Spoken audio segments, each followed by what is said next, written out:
Tenemos todavía 20 minutos del tiempo previsto para este debate y están ya anotados 7 oradores.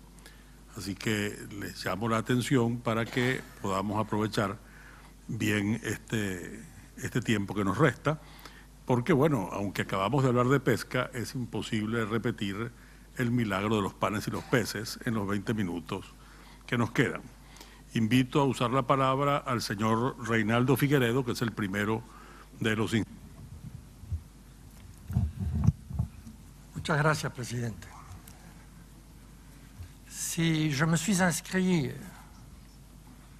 sur ce sujet de l'agenda, c'est parce que je voulais faire des observations sur ce que se disait ce matin et cet après-midi. Et je dois dire que j'étais très content de voir mon ami Victor Borges, quand il a commencé à introduire nos débats, de soulever la question de la Convention des Nations Unies sur le droit de la mer du 10 décembre 1982. J'ai eu le privilège de participer à cette négociation directement au sein des Nations Unies. Et je me souviens très bien des difficultés que nous avons eues pour adopter cette résolution et par la suite, dans le temps, essayer de remplir les éléments qui étaient débitoires pour certains pays concernant l'exploitation des ressources au-delà des zones économiques réservées. D'ailleurs, les pays qui ont adhéré ou qui n'ont pas encore tout à fait adhéré à cette convention, quoiqu'ils sont maintenant bien nombreux, cherchaient tout d'abord l'extension de la zone économique, donc les 200 milles, pour pouvoir prendre avantage des ressources qui étaient dans ce contexte. Mais dans la note qui nous a été distribuée par les organisateurs, il est dit quel était l'objectif de cette rencontre que nous avons aujourd'hui et qui est bien choisie. Et je félicite mon ami Ahmed Lahlimi pour sa ténacité de poursuivre les démarches qu'il avait déjà commencées quelques années en arrière. En fait, je regrette un peu que parmi nous, on n'ait pas un représentant de l'institution qui a suivi l'évolution de cette convention. Parce que le problème, quand il s'agit de parler de l'Atlantique, on parle évidemment de la mer, de l'océan Atlantique. Et on parle évidemment dans un moment de crise et dans un moment de transition de tellement d'éléments importants à l'économie globale, libérale, elle-même assujettie à bien de problèmes. Et on parle donc de participation à l'exploitation de certaines ressources qui devraient être, dans un très proche avenir, répondre à la question fondamentale que les ressources qui sont là enfermées, qu'elles soient vivantes ou minérales, sont pour le bien-être de l'humanité. Mais je me souviens, parce que j'étais l'un des promoteurs d'un petit amendement à la Convention qui a été adopté à la grande majorité, que c'était bien pour le bien-être de l'humanité, mais en tenant particulièrement compte des pays en développement. Parce que pour nous, on le savait déjà, ni les moyens financiers, ni les moyens technologiques étaient à notre portée. Donc, il fallait faire en sorte, comme on a fait d'ailleurs dans les domaines qui ont été discutés auparavant, sur le sujet de l'énergie, la transition énergétique, les énergies renouvelables, etc., etc., d'ailleurs de faire en sorte que les régions ou pays qui n'ont pas réussi à s'insérer positivement dans cette dynamique de globalisation puissent l'être par une coopération qui soit plus poussée que celle que nous connaissons encore. Alors, je disais que plusieurs orateurs ont soulevé cette question de la Convention des Nations Unies, et il serait opportun que ceux qui seront chargés du suivi de nos délibérations prennent au plus vite possible contact avec ces autorités de façon à voir qu'est-ce qui a été résolu dans ces 30 ans de cette convention. Je vous remercie. Muchas gracias. El siguiente orador es Van der Ven Roel. Yes, that's me. Thank you, Chairman. I'd like to support the idea of some kind of structured dialogue on the nexus of water and climate and food and the environment and so on, as was suggested by Alfredo and others. Actually, we have a department at our ministry dealing with just those subjects, and I can imagine they would like to participate in that.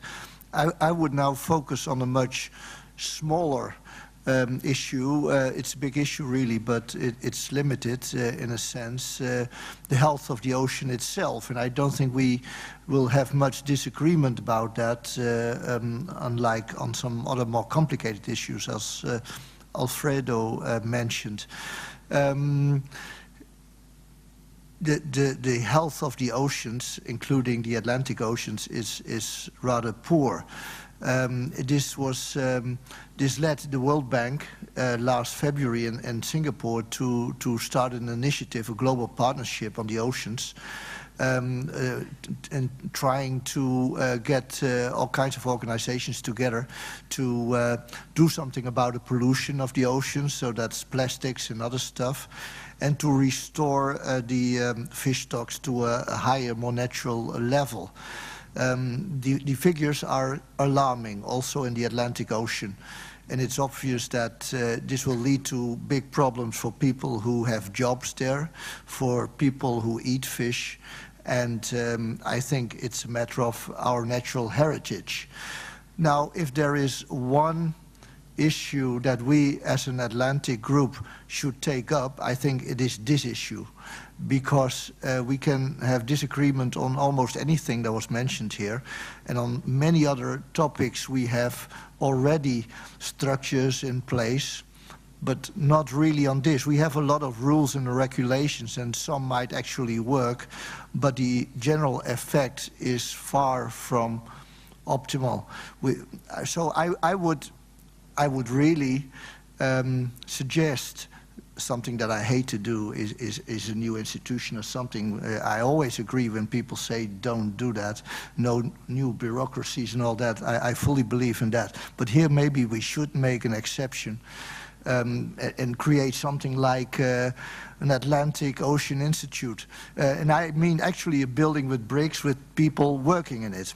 That monitor the health of the ocean, that look at the effects of the measures that are implemented or not implemented, and that can propose additional measures if necessary, and I'm sure that is necessary.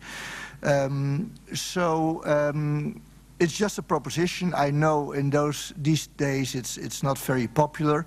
So this vision without implementation might actually remain an hallucination. I'm afraid that will happen. But I give it just as a suggestion to make it a part of this initiative. Thank you. Muchas gracias. El siguiente orador es el doctor Jean Delors Villogue. Togo tiene el derecho de palabra.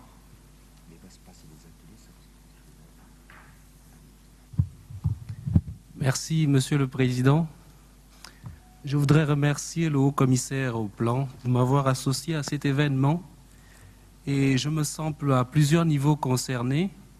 Je suis le Benjamin du milieu universitaire gabonais et j'ai aussi la chance de pouvoir voyager beaucoup pour assister à ce type de manifestations, de rencontres qui me donnent l'occasion de réaliser à quel point on peut être au milieu. Certains d'entre vous d'ailleurs, j'ai eu deux, m'ont eu comme professeur à l'université. Je suis content parce que beaucoup de fois on a évoqué la question de l'appropriation par les jeunes et je crois que l'une des premières choses que je vais faire, c'est de voir avec mes étudiants et le centre de recherche dont je dépends comment inclure la question de l'Atlantique. Comme vous le savez, je reviens du Gabon et l'un des symboles de notre drapeau, il y a le bleu. Et dans ce bleu, c'est l'océan Atlantique, mais rien dans nos programmes, dans nos planifications ne concerne cet espace, ne serait-ce que selon l'approche géostratégique, pour vous dire à quel point il y a un vide à ce niveau. Par rapport au débat, je voudrais simplement revenir sur un certain nombre de choses et c'est avec joie que j'ai constaté qu'au niveau européen, beaucoup de choses sont en train d'être faites pour gérer des choses de façon thématique, mais si on ramenait le débat au niveau de l'espace Afrique subsaharienne, de l'espace atlantique, il y a encore beaucoup de vide et beaucoup de blanc. Beaucoup ont suggéré ici qu'il y ait la possibilité de mettre en place des institutions ou encore la possibilité d'intégrer les initiatives relatives à la gestion de la problématique de l'océan Atlantique ou de l'espace Atlantique, excusez-moi, dans des organisations existantes. Je vais un peu mettre quelques limites par rapport à cette possibilité au regard de l'état de santé des institutions africaines qui sont elles-mêmes actuellement en plein balbutiement. Et si l'on remarque bien, toutes les initiatives qui ont été prises au niveau de ces communautés n'ont jamais abouti, donné un résultat satisfaisant à 100%. Pourquoi ? Parce qu'il y a beaucoup de contingences internes qui sont liées aux capacités de ces institutions à assumer les responsabilités qui leur sont confiées dans certaines thématiques. Il y a donc, si l'on s'inscrit dans la logique de l'inscription dans leur agenda de cette thématique, je constate au niveau des balbutiements que nous avons qu'il y a de la méfiance encore entre les chefs d'État qui ne sont pas prêts à abandonner une partie de leur souveraineté.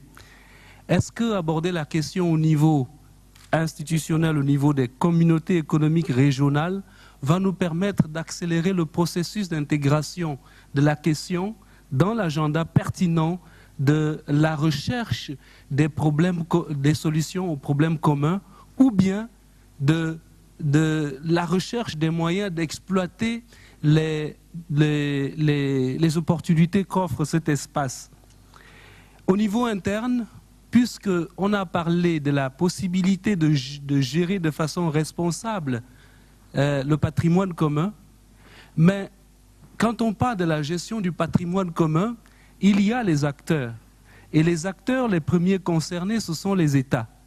Or, les États, actuellement en Afrique subsaharienne, ne serait-ce que cet espace, qui a l'avantage d'abriter en son sein le deuxième poumon de l'humanité, de la planète, qui est le bassin du Congo. On voit tous les États qui tournent autour du bassin du Congo, comment ils se caractérisent par leur fragilité. S'il faille attendre que les initiatives viennent des institutions, j'ai bien peur que l'initiative qui est en train de germer ici ne soit mort-née. Par contre, ce qui serait peut-être intéressant de voir, c'est d'aborder la question de façon progressive et de faire en sorte que l'on gère toutes les thématiques liées aux opportunités offertes par l'espace atlantique selon des conventions thématiques. Signature des conventions thématiques de gestion commune, soit du bassin du Congo, soit de la mer, etc. Et aussi de tenir compte d'une chose, c'est que même la communauté internationale, je travaille également pour le PNUD, s'est rendu compte que des initiatives gouvernementales ont eu du mal à germer en Afrique et à donner du fruit escompté.